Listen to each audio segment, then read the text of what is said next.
하루 평균 700여 대의 비행기가 뜨고 내리는 인천국제공항 여객터미널. 여의도 18배 넓이인 공항은 3만 5천여 명의 삶터이기도 한데요. 여러분은 공항 하면 무엇이 떠오르나요? 오늘 만나게 될 직업은 국민건강 최일선 파수꾼으로 불리는 검역관인데요. 자, 그럼 지금부터 안수정 검역관과 함께 알쏭달쏭한 검역관의 세계로 떠나보시죠. 검역관은 검역하는 대상에 따라 여행자와 운송수단을 검역하는 검역관과 동물, 식물, 수산물을 검역하는 검역관 등으로 분류할 수 있는데요. 안수정 검역관은 여행자와 운송수단을 검역하는 검역관으로 이곳 인천공항검역소에서 근무하고 있습니다. 검역은 항공기 운항 스케줄에 맞춰 이루어지는데요. 중국에서 출발한 항공기가 도착하자 검역관들의 본격적인 검역 업무가 시작됩니다. 감염병 의사하거나 예, 없었습니다. 큰 예. 문제 있거나 네, 없었습니다. 예. 확인하시고 예. 검역 조사서라고 기내에 환자가 있었는지 위생 상태는 어떤지 점검하기 위해서 저희가 마련한 공문서입니다. 검역 조사를 하고 난 다음에요. 승객들이 모두 합의한 다음에 저희가 실질적인 검역 조사를 하게 됩니다. 감염병이 발생한 지역에서 오는 항공기가 도착하면 가장 먼저 환자 유무를 확인한 후 오수 등 항공기 가검물을 채취합니다. 또한 기내에 모기나 바퀴벌레와 같은 해충이 있는지도 꼼꼼히 관찰해야 합니다. 저희가 검역 감염병이 있는지 없는지 발생 환자가 있었는지 없었는지 그 유무를 밝혀내는 게 가장 중요한 핵심이라고 할 수 있습니다. 항공기 검역과 함께 여행객에 대한 검역이 동시에 이루어지고 있는데요. 검역관들은 잔뜩 긴장한 채 승객들을 집중적으로 살피게 됩니다. 검역대를 통과하는 승객들은 바로 이 열감지 카메라와 연결된 모니터를 통해서 체온 상태를 꼼꼼히 확인할 수 있는데요. 이때 모니터에 비친 빨간색의 의미는 무엇일까요? 승객의 체표면 온도를 나타냅니다. 표면 온도가 높은 사람일수록 빨간색으로 표시되고요. 화살표가 빨간색을 따라갑니다. 이 과정을 통해서 고열이 의심되는 승객은 고막 체온을 측정하고 더 자세한 검역 조사가 이루어지게 됩니다.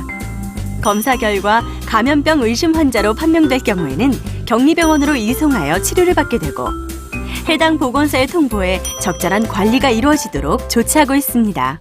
그동안 사람에게 전염된 사례가 없던 변종으로 추정되는 조류 독감이 중국에서 발견됐습니다. 다행히 철통 검역으로 우리나라엔 상륙하지 못했는데요. 검역관들은 이 밖에도 다양한 위급 상황에 대처해야 합니다. 처음 생물 테러가 발생했던 때가 가장 기억에 많이 남는데요. 생물 테러라는 거는 세균이나 바이러스 같은 것을 이용해서 사람을 죽이거나 위협하는 것을 의미해요. 머릿속으로는 어떻게 하는지 알았지만 막상 그 상황이 되니까 너무 긴장이 돼가지고 어찌할 바를 몰랐어요. 근데 선배 검역관님께서 망설이지 않으시고 바로 생물 테러복 입으시고 그 현장으로 출동하셔서 다중키트 검사를 통해서 의연하게 대처하는 모습을 보고 굉장히 존경스러웠습니다. 안수정 검역관과 팀원들이 한자리에 모였습니다. 본격적인 여름 시즌을 맞아 여름철 감염병과 검역에 대한 의견을 나누고 있는데요.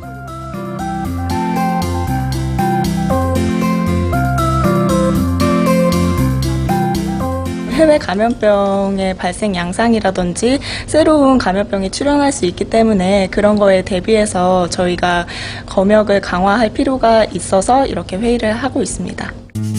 그렇다면 검역관들은 어떤 자질을 최우선으로 꼽았을까요? 최일선에서 국민들과 맞닥뜨려서 업무를 하는 대민 봉사자이기 때문에 봉사하는 마음이 가장 필요하고요. 그 외에도 이제 성실성도 필요하고 친절한 마음가짐 필요하다고 생각합니다. 검역과 감염병에 대한 그 지식이 많이 필요하고요.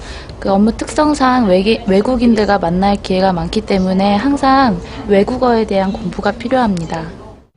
현재 우리나라는 전국 국제공항과 항만에 있는 13개 검역소에서 320여 명의 검역관이 근무하고 있는데요. 검역관이 되기 위해선 어떤 과정과 노력이 필요할까요? 국립인천공항 검역소는 보건복지부 소속기관이고 검역관은 그렇기 때문에 국가직 공무원이 됩니다. 현재 검역소 안에서는 행정직, 간호직, 보건직 등 다양한 직렬의 공무원이 일을 하고 있는데요. 특히 저 같은 보건직렬 공무원 같은 경우에는 간호학과라든지 임상병리학과, 약학과, 보건행정학과 등 응시 자격으로 정해진 분야에 대한 전공자만 지원이 가능합니다.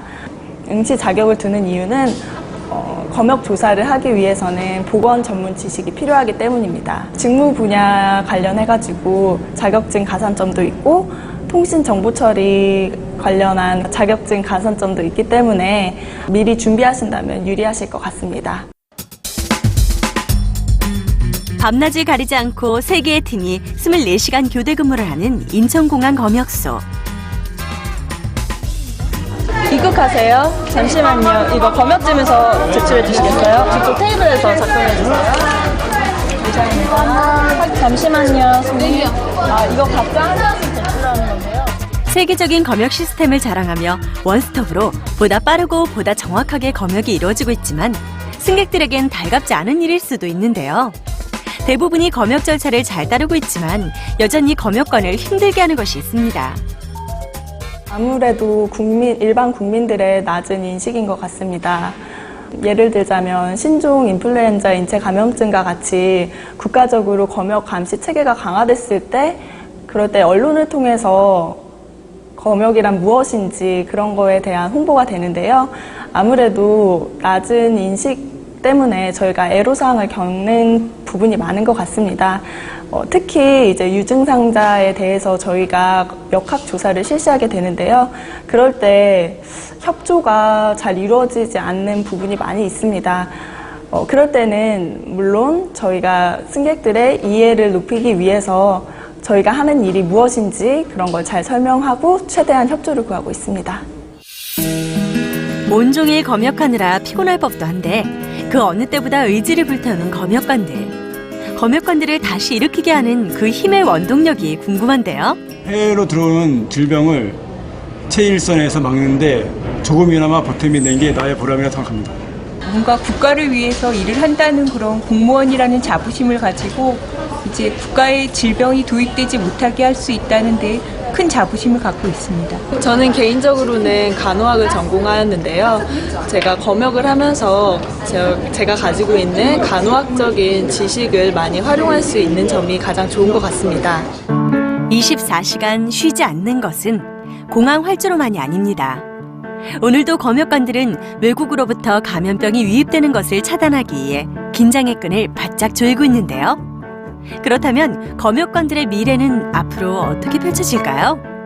1990년대하고 작년 통계를 비교해 보면은 해외 여행객 수가 153만 명에서 작년 1,373만 명으로 약 8.8배 굉장히 많이 늘어났습니다. 그리고 이에 따라서 해외 유입 감염병 대거 유입될 것으로 예상이 되고 있어요. 그래서 저희가 항공과 공항 항만을 체계적으로 이제 지켜내기 위해서는 검역관이 앞으로 대폭 필요할 것으로 예상이 됩니다. 감염병으로부터 대한민국을 보호하는 1차 방어막이자 국민건강 최일선 파수꾼으로 불리는 검역관의 미래를 기대해봅니다.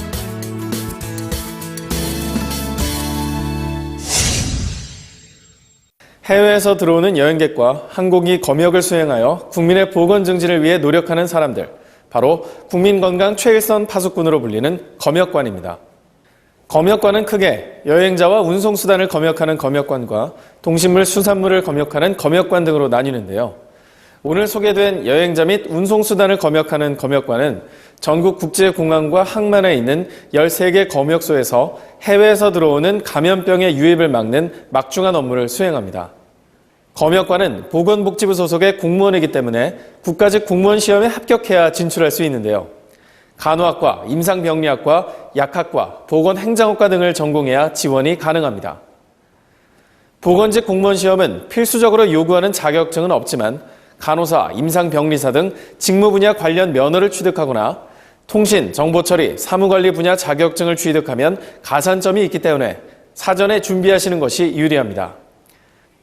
검역관은 최일선에서 감염병의 유입을 막아 심리적, 경제적, 사회적 측면에서 건강한 대한민국을 만드는 데 일조하는 가치 있는 직업입니다. 국민건강 최일선 파수꾼이 되고 싶다면 검역관에 도전해보시는 건 어떨까요?